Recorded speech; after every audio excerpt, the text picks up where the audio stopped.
낡은 골목길 끝, 시간이 멈춘 듯한 2층 양옥집 한 채가 위태롭게 서 있습니다.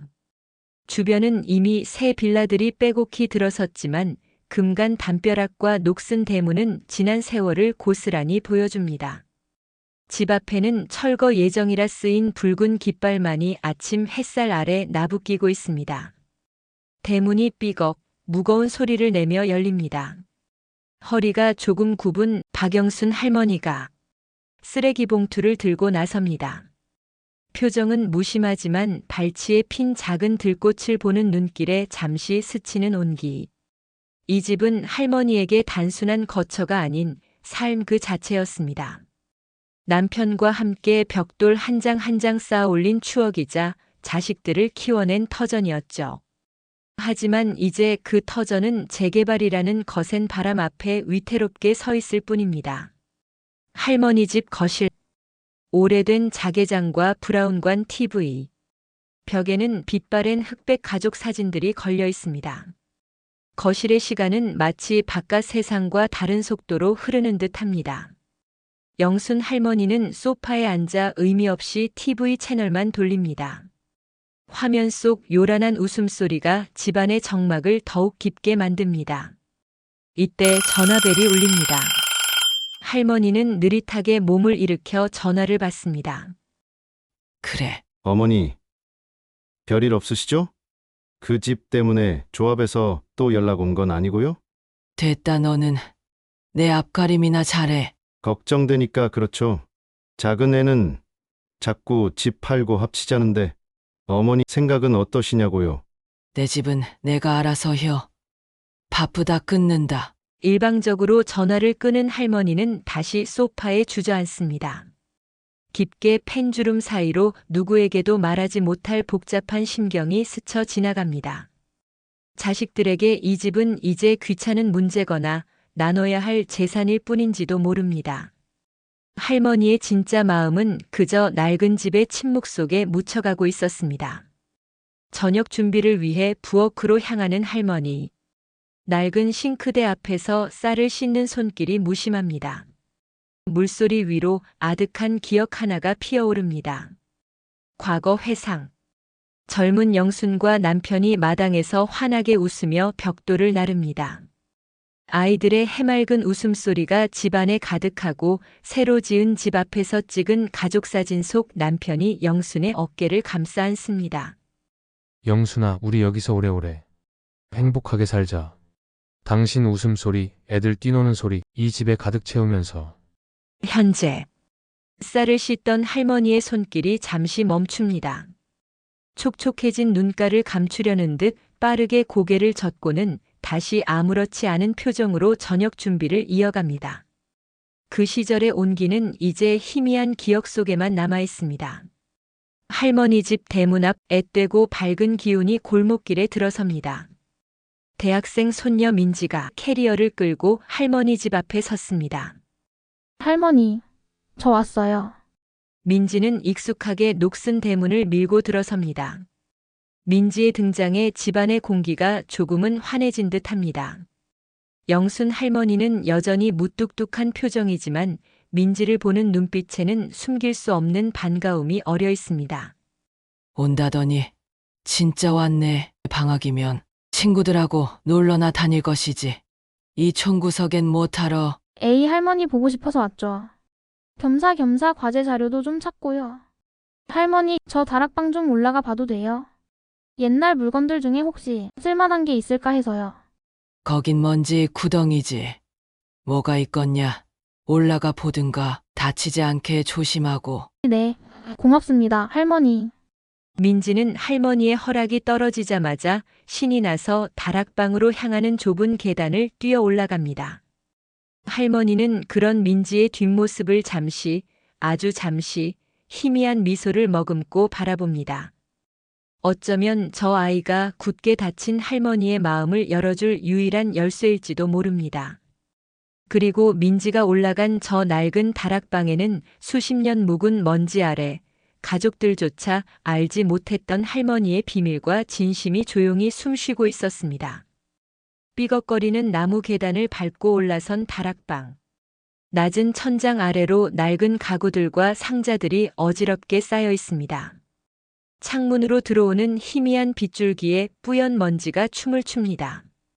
공기 중에는 오래된 종이와 나무 그리고 희미한 조명 냄새가 뒤섞여 있습니다. 발을 디딜 때마다 마룻바닥이 불안하게 삐걱거립니다. 민지는 호기심과 설렘이 뒤섞인 표정으로 주위를 둘러봅니다. 우와. 진짜 시간이 멈춘 것 같네. 뭐가 있을까? 민지는 조심스럽게 상자들을 하나씩 열어봅니다.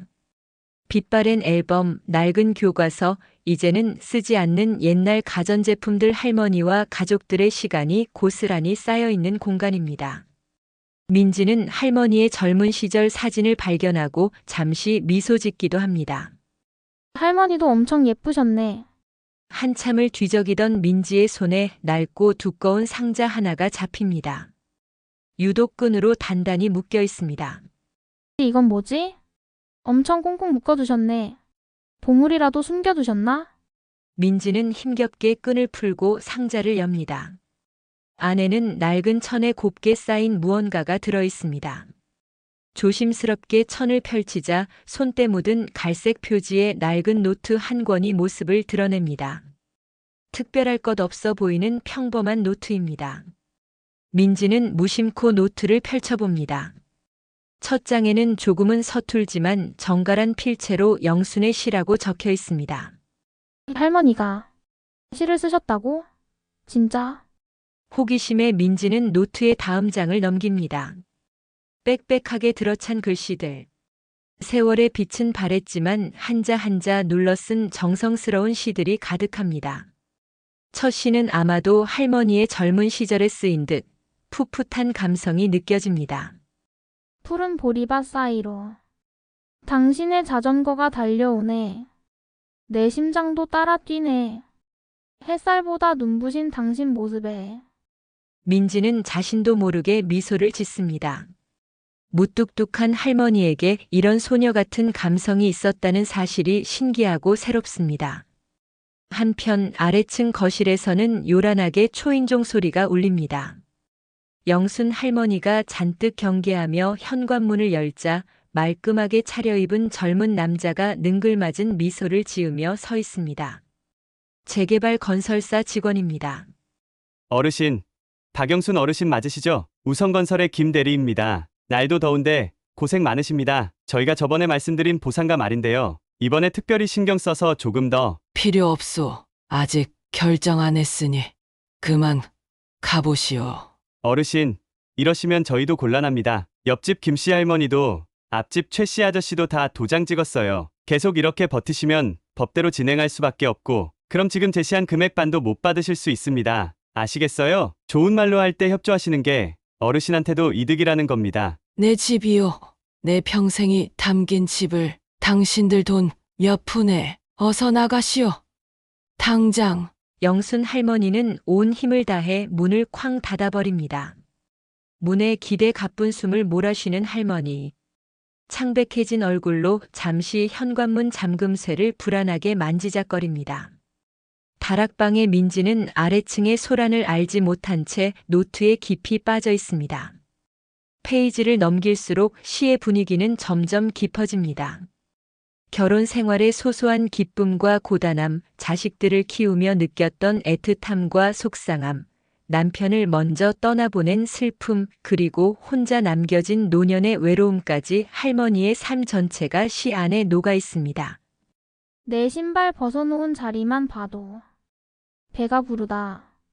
내 새끼야. 오늘은 또 어디서 마음 상했느냐. 어미 속은 까맣게 타들어간다. 민지는 작게 숨을 삼키며 다음 장을 넘깁니다. 빗마당에 달빛만 가득한 방. 당신 목소리 들리는 듯하여 창밖을 보내 바람만 스쳐가네. 홀로 남은 세월이 야속하여라. 민지의 눈가가 붉어지고 떨리는 손으로 노트 모서리를 매만집니다. 무뚝뚝한 표정 뒤에 숨겨져 있던 할머니의 깊은 속마음, 표현하지 못했던 사랑과 슬픔이 시를 통해 민지의 가슴으로 흘러들어옵니다. 특히 집에 대한 애착을 드러낸 시 구절 앞에서 민지는 마치 자신의 이야기인 듯 가슴이 먹먹해집니다. 금간 벽에도 이야기가 있고 삐걱이는 문에도 추억이 있다. 이 집은 나의 젊음, 나의 사랑. 어찌 쉽게 너를 보낼 수 있으랴. 민지는 노트를 가슴에 꼭 안습니다. 그동안 자신이 그리고 가족들이 할머니를 얼마나 오해하고 무심했는지 사무치게 깨닫습니다. 동시에 아래층에서 들려왔던 희미한 소란과 이 시들이 겹쳐지며 할머니가 처한 상황의 무게가 더욱 무겁게 느껴집니다. 이 노트를 할머니의 진심을 어떻게 해야 할까? 민지의 마음은 더욱 복잡하게 얽혀 들어갑니다. 저녁 식사가 끝난 거실. 영순 할머니는 설거지를 하고 있고 민지는 거실 소파에 앉아 겉으로는 TV를 보는 척하지만 손에는 다락방에서 가져온 낡은 시 노트를 몰래 만지작거리고 있습니다. 마음은 온통 노트 속 할머니의 진심과 가족들에 대한 걱정으로 가득합니다. 할머니의 큰아들 내외와 작은아들 내외가 거의 동시에 집으로 들어섭니다. 표정들은 어딘가 굳어있고 거실에 들어서자마자 어색한 침묵이 흐릅니다. 아마 재개발 문제로 미리 연락을 주고받은 듯합니다. 어머니, 저희 왔어요. 저녁은 드셨고요? 뭘 또 다들 몰려와. 연락도 없이. 어머니 드릴 말씀이 있어서 왔어요. 그 집 문제, 이제 정말 결정하셔야 해요. 저희도 더는 진정하고. 어머니, 저희가 오늘 온 건 다 같이 의논 좀 드리려고요. 자식들은 소파에 둘러앉고 민지는 불안한 눈빛으로 어른들을 바라봅니다. 할머니는 마지못해 자식들 맞은편에 앉습니다. 본격적으로 이야기가 시작되자마자 자식들 사이에서 의견이 충돌합니다. 형님네야 사정이 괜찮으시니 어머니 모신다 뭐다 하시지만 저희는 당장 애들 학원비도 빠듯합니다. 솔직히 이 집 팔아서 보상금이라도 받아야 숨통이 트여요. 언제까지 이렇게 붙들고 계실 거예요? 작은 아들의 말에 박영순 할머니는 입술을 살짝 깨물었습니다. 동서, 말이 너무 심한 거 아니야? 어머니 평생 사신 집인데 돈 때문에 그렇게 쉽게. 형님이니까 그런 말씀하시는 거죠. 저희는 하루하루가 전쟁이에요. 애아빠 사업 자금 보태준, 대출 이자 막기도 벅차다고요. 어머니 생각도 중요하지만 저희 사정도 좀 헤아려 주셔야죠. 다들 그만해라. 어머니 앞에서 이게 무슨 짓들이냐. 어머니, 저희 생각은 어머니 혼자 저 낡은 집에 계시는 게 저희는 더 불안합니다. 안전 문제도 있고요. 그러니 일단 저희 집으로 들어오셔서 같이 사시는 게 어떨까 싶어요. 집 문제는 천천히. 됐다. 내 집이야. 내가 살다 죽을 집이라고. 너희들 돈 때문에 이 집을 팔 생각은 눈곱만큼도 없어. 다들 그만 돌아가. 할머니의 완강한 태도에 자식들은 할 말을 잃고 거실에는 다시 싸늘한 침묵이 감돕니다. 서로를 원망스럽게 쳐다보는 자식들의 모습. 할머니는 깊은 실망감에 고개를 돌려 창밖 어둠을 바라봅니다. 가족들이 모두 돌아간 후 민지는 자신의 작은 방 침대에 웅크리고 앉아 시 노트를 다시 펼쳐봅니다. 낮에 보았던 시 구절들이 오늘 저녁의 가족 갈등과 겹쳐지며 더욱 아프게 다가옵니다. 모진 말들이 가슴에 비수처럼 꽂히는 날. 돌아앉아 홀로 눈물 삼키네. 내 속도 모르고 제 속만 알아달라 하니. 이 어미는 어디에 마음을 둘까? 민지는 눈물을 글썽이며 노트를 덮습니다. 이대로는 안 된다는 생각이 듭니다. 할머니의 진심을 이 시들을 가족들에게 알려야 한다고 결심합니다. 하지만 어떻게? 이걸 보여드리면 할머니가 오히려 더 상처받으시는 건 아닐까? 평생 숨겨온 비밀인데. 아니면 이게 정말 할머니 마음을 열 수 있을까? 삼촌들은 이걸 보고도 돈 이야기만 하려나? 아, 어떡하지? 민지의 고민은 깊어만 갑니다. 다음 날 아침, 민지는 아침 일찍 일어나 부엌에서 할머니를 돕습니다. 어젯밤에 냉랭했던 분위기가 아직 남아있는 듯 할머니는 말이 없습니다. 민지는 할머니의 눈치를 살피며 조심스럽게 말을 꺼냅니다. 할머니 어제 많이 힘드셨죠? 뭐가? 이 삼촌들이라. 집 때문에. 할머니 속상하신 거 다 알아요. 내가 뭘 안다고. 그래 애들은 모르는 일이야. 할머니, 저 혹시 젊었을 때 글 같은 거 쓰시는 거 좋아하셨어요? 뭐, 시 같은 거라든지. 할머니의 쌀 씻던 손이 순간 굳어버립니다. 천천히 고개를 돌려 민지를 바라보는 할머니의 눈빛에는 놀람과 당황, 그리고 아주 희미한 경계심과 불쾌감이 스쳐 지나갑니다. 마치 가장 깊은 곳의 비밀을 들킨 사람처럼 민지는 숨을 죽이고 할머니의 다음 말을 기다립니다. 할머니의 오랜 비밀이 수면 위로 떠오르려는 위태로운 찰나입니다. 민지의 조심스러운 질문에 영순 할머니의 얼굴이 순간 굳어집니다. 놀람과 당황, 희미한 경계심이 스쳐 지나갑니다. 할머니는 애써 태어난 척하며 다시 쌀을 씻기 시작하지만 어깨가 미세하게 떨립니다. 별소리를 다 듣겄네. 내가 무슨 글을 쓴다고. 얼른 밥이나 차릴 준비요. 하지만 떨리는 할머니의 손끝을 민지는 놓치지 않습니다.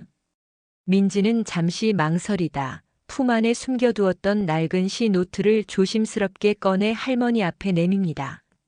할머니 이거 다락방에서 봤어요. 죄송해요. 할머니 허락 없이 봐서.